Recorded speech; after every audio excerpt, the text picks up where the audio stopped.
Hey everyone, and welcome back to another video. Today I'm going to be talking about my experience with the Nothing Phone 1 for the past 6 months of use. I'm very happy to say, before the video even goes in too deep, that it has been an amazing experience. I've used this device on and off for the past 6 months. But for the first 2 weeks of getting the delivery, this Nothing Phone 1 was my primary device and my main SIM card was in it, which means that I was using it to make calls, send messages, social medias, getting emails, also setting up my work profile so that I could get my work done when I'm out and about as well. It blew my mind because every other phone that I've used, it does not last an entire day because of the amount of notifications and everything that it gets in a day. But this Nothing Phone 1 surprisingly lasted because every night I was ending it with almost 10 to 15% battery, and that is not something that I was expecting. I was expecting for the Nothing Phone 1 to die either in the afternoon or at least by the time I'm calling it a night, but that never happened. And still, this is a very worth it device if you're out in the market and if you need a new phone and you are someone who wants an Android device. Even as an iPhone user, because I've been an iPhone user for the longest time, I only use Android device for reviewing purposes and I only daily drive them for the first 2 weeks. I can say my experience with the Nothing Phone 1 has been really good. I don't know, there's something about this device that really sticks out to me, and no, it's not the glyph interface, because the way I see it, the glyph interface to me is nothing but a gimmick because it's on the back of the phone. I have a clear case. Not everyone might have a clear case. The way I put my phone on the table is always face up, which means the glyph interface is hidden by the table or anywhere I put the phone. The phone lives inside my pocket. When I'm getting a call or text messages, I'm not going to be able to see the glyph interface. So for me, at least, there is no use case, which is why I view the glyph interface as nothing but a gimmick. But not everyone has to see it that way. Some people actually like that it is kind of like a conversation starter when you are carrying the phone in your hand and you get either a notification or a call and people see the lights go off. It's kind of interesting, so I do understand that. But for me, it is a gimmick. This screen is a 120 hertz screen and I really like it. I do enjoy watching YouTube, Disney, or Netflix in this one, but that is not something that I do always because I like doing that on a bigger screen or at least an iPad or a tablet. But when need be, you can on this device. And a couple of the people have expressed their screen has like green tint issue, or when they're trying to view something a bit off angle, there's some sort of discoloration.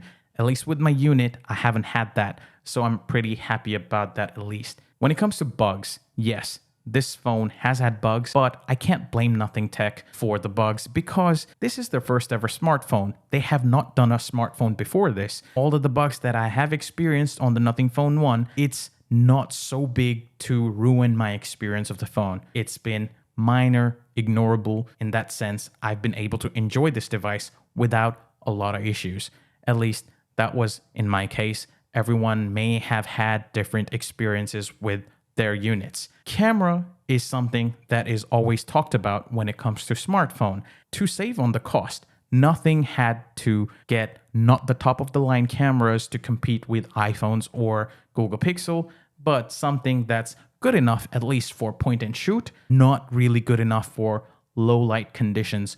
Although there is this glyph light that you can use like a filler light, but it's not going to give you great photos if the lighting conditions are not good. The only time you're going to get good photos from this phone is if the lighting conditions are proper. But compared to the iPhone versus the Google Pixel 7 versus the Nothing Phone 1, I would say the Nothing Phone 1 would be the phone to lose first. And then iPhone and the Google Pixel would be debatable based on how people like the processing of each of the devices. At least for me, it's not something that's gonna make me look the other way because I'm not gonna disregard a phone just because it cannot take a good low light photo. That's not the requirement. If the point and shoot is decent enough, I will consider that. And because you're saving money with this device, I'm not gonna say that, don't go with this just because this doesn't take a good low light photo. This is a really good device and really good device out there still. If you are really looking for an Android device, you save money with this.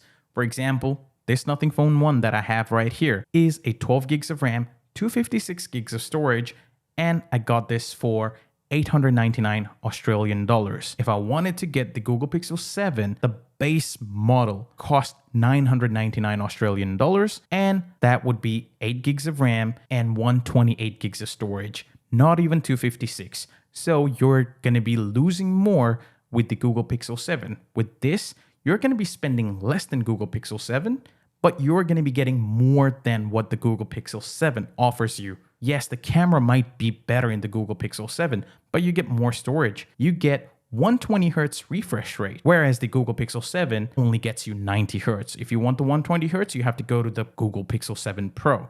This has been really good, and the entire UI is very smooth. I haven't noticed any lags.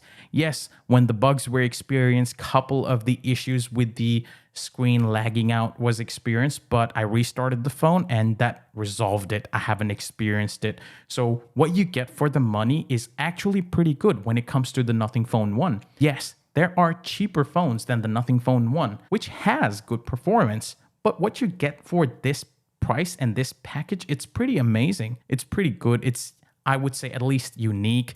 You can see the dot notification there.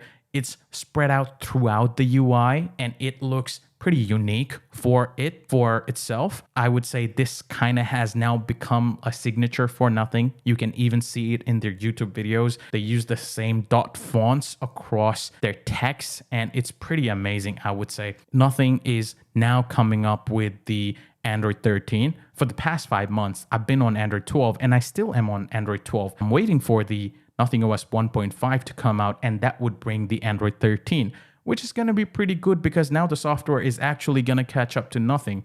And they have a reason for not introducing Android 13 from the start. And that's because they wanted to perfect how the Android 12 was functioning. This is their first phone. They want to try and do everything right, but because of the amount of pre-orders that they got, order numbers were very, very high. It was too much for them, but it's fully understandable. But when their next phone comes out, they're going to be very prepared than they were for the Nothing Phone 1. The past 5 to 6 months with this device has been really good, and this is something that can actually be a really good daily driver for majority of the people. If you are someone who carries an Android and an iPhone, then this can be in your pocket because this is a really capable device. I have not seen this device fail in any aspect. I've been able to do anything and everything I wanted to on this device and it has not failed me yet. And this is an amazing device. I've used this daily and you can count on that. And if you are looking for a new device, this will most likely not fail you as well. And you are going to have the same experience that I've had as well. So do consider this if you're looking out for your new device. I'll leave it there for now. Thank you for watching. Until next time, peace.